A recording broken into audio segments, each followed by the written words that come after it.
This clip is brought to you by SaveWithConrad.com.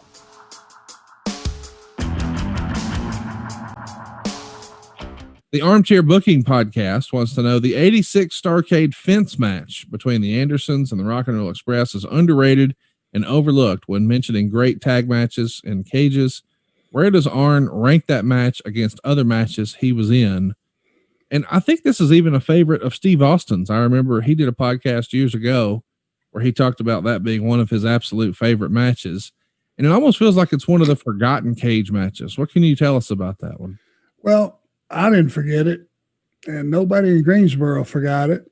It was one of those situations that had some circumstances that make for a lot of drama. Number one, the Rock and Roll Express were red hot.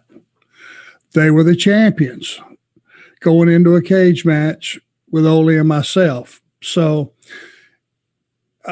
it's not like usually when the bad guys are the champions and they're just trying to avoid getting beat. That's a great story. But now we had to go on the attack, and that match was scheduled to go pretty good amount of time. I want to say it was over 45 minutes, bell to bell, something like that. And that crowd was so energized. And after much hoopla, we proceeded to give individually the Rock and Roll Express a tremendous ass whooping. And we took most of that match, which we would normally do, but both guys were bleeding, I believe. I know Ricky was. I'm pretty sure I was. Ole and Robert, I can't remember, but it just, the false finishes on those champions. Those guys were so hot at the time. They were so over. There was so much jeopardy on the fact that they were in a cage. They were confined. Crawling out was not going to get you anything. You had to stay in there and win the match. And it just, we built two sets of heat on those guys, and each guy got a comeback. And in all those situations, the audience thought, okay, this is it. This has got to be it. This has got to be it. Because once you go past 30 minutes, a match takes on a different flavor. Yes, it does. You know, being a fan yourself, like I am, you start to settle in, and now you go, okay, they've exhausted. Each team's looked pretty good here. Okay, the bad guys are kicked, the good guys' ass a pretty good amount of time. When you get that last tag, that hot tag, and that comeback, most people just assume that's it. And when you shut those guys down again, the audience mouths were just gaped open like, oh God, this could get pretty bad.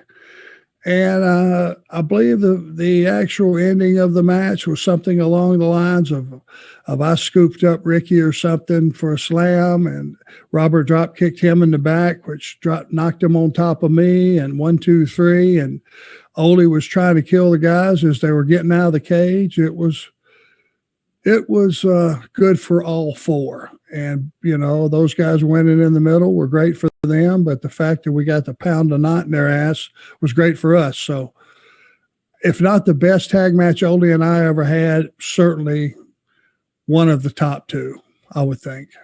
Don't you think that, maybe I'm wrong on this, but it feels like tag cage matches are much more rare. It feels like usually the cage match is preserved for, one-on-one type situations. Would you agree with that? It should be. You know why? Yeah. There's no rules. How do you tell a guy to stay out on the apron when there's no rules in a match? Wait till you get the tag to come in. So that concept, you've really got to stretch your imagination a little bit and just accept the fact that one of the rules in a tag cage match in those days, you had to tag before you came in and stay in. Now you could come in and make saves and things like that, but still, the very concept that you can run a guy's head through a cage, and that's not a DQ, but you DQ him for coming in without tagging, it's a little bit of a disconnect. So, there shouldn't be any rules in a cage match, and it's much better suited, like you said, for a one-on-one. You don't have to worry about the other guy unless it's just like a tag team cage match, tornado rules, all four guys at the same time. but still, it's not as good. And I think this is where you were going, is a single, because when you got 4 guys fighting, you can only watch one thing at a time. That's right. You're going to miss something, and you can't just, back and forth like a tennis match, watch this guy for 10 seconds and float over here to this guy. It's much better suited for a one-on-one, hopefully a world title match with a hell of a challenger and a champion that has some heat. I just think when people talk about greatest cage match here, there, or whatever, this tag match never really gets talked about, which is why I referenced it as sort of the forgotten tag match, because everyone, when you bring this match up, they say, oh, that was one of the best cage matches ever. But it does feel like when you go to quote unquote make a list, the list always winds up being singles. And I think this is without question the greatest tag cage match ever. Well, I appreciate the compliment. I wouldn't say it wasn't.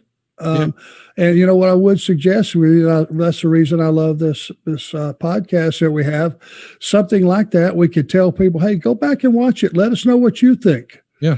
It's available. Go back. It's one you might have forgot about. Hey, man. And matter of fact, please do that. I'd like to know what the consensus is, as far as greatest tag cage matches of all time. Where do we rank? And the fans are the ones. That's the only really opinion that matters. To be honest with you, what the fans think. Greg Pitt has a fun question. He says, what are your memories of hanging out socially with Magnum TA? There's a picture I saw recently of you, Magnum, and Rick on a boat. We would sneak off down to Lake Wiley, which is close to Charlotte, and we would go out on Rick's boat. And it was usually when we were going to be around close to, like, maybe Charlotte was that night or something was real close, so we could go to the lake early during the day and still make the show at night. And we would sneak off down there. During the week, there was no activity, no boats out. There was no breaking kayfabe because there was nobody else on the lake. Now, come Saturday, probably Friday afternoon, that lake would be packed. So we'd pick our spots and enjoy our time. It was probably only a couple of times that we were able to do that. But those days you didn't associate, with the baby faces. They didn't associate with us. We protected, that concept that there was good guys and bad guys, and there were 2 separate teams, and we kept it that way. Hey, it's Conrad Thompson. Thanks for checking out the podcast here on YouTube. Be sure to hit the subscribe button and the notifications bell so you get a notice anytime we upload some new content. And go save yourself some money right now. If you're in a 30-year loan or you have credit card debt, it's not a matter of if I can save you money. It's a matter of how much. Find out right now for free at SaveWithConrad.com.